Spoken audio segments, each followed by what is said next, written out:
কি রে ফারান, তোমার গাড়ি এলাকানটা এখনো আসে না, কখন কোসো? ড্রাইভার দেখলে হবে, আমরা একটা ডিজে পার্টির যাবো।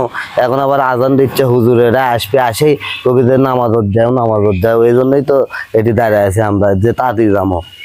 আসসালামু আলাইকুম। ওয়ালাইকুম আসসালাম। আসসালামু আলাইকুম। ওয়ালাইকুম আসসালাম। তে ভাইরা আজান দিছে, চলেন নামাজে যাই, নামাজ পড়ে আসি। নামাজ পড়বার যাবো তো হুজুর, আমার ঘরে তো একটা ডিজে পার্টি আছে, এই জন্য না এটি দাঁড়ায় আছি। আপনারা যুবক মানুষ যদি নামাজ না পড়েন মসজিদত কি হবে কোন?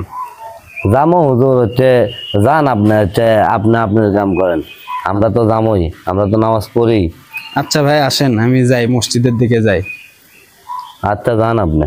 দেখছো, তোমার কলাম না, এটি বেশি দেরি করা যাবে না, হুজুর আসলেই কবিতা নামাজ পড়বে। এগুলো নতুন নতুন মুসল্লি আছে, চলো এর থেকে তাড়াতাড়ি যাই। ড্রাইভারকে ফোন দাও, ফোন দিয়ে কল যে গাড়ি নিয়ে আসো। চলো তাড়াতাড়ি যাই, কবরটা খোলা লাগবে, চলো। হুজুর আসসালামু আলাইকুম। ওয়ালাইকুম আসসালাম। এই ভাই আপনারা? ভাই কোয়েন না, কালকে আমার দাদার ডিজে পার্টি গেলাম না, আপনার সাথে দেখা হলো রাত্রে বেলা, মনে করেন ডিজে পার্টি করে আসার সময় মনে করেন গাড়ি অ্যাক্সিডেন্ট হয়, আমার দাদাটা গেছে মারা। হুজুর আপনারা দোয়া করেন, চলেন আপনার কাছে যাচ্ছি, আপনারা জানাজারটা করে দেন ভাই। আর আমরা যেন ভালো হয়ে নামাজ কালাম পড়ি, সেটাই একটা করেন হুজুর, তাড়াতাড়ি আসেন, তাহলে আমরা যা কবরটা খুঁড়ি। আচ্ছা ভাই, আপনি নামাজ কালাম ঠিক মতো পড়েন ভাই, মরণের বয়স নাই ভাই। আচ্ছা আমরা কবরটা খুঁড়ি, আপনি তাড়াতাড়ি আসেন হুজুর। আল্লাহ, মরণের বয়স। চলো।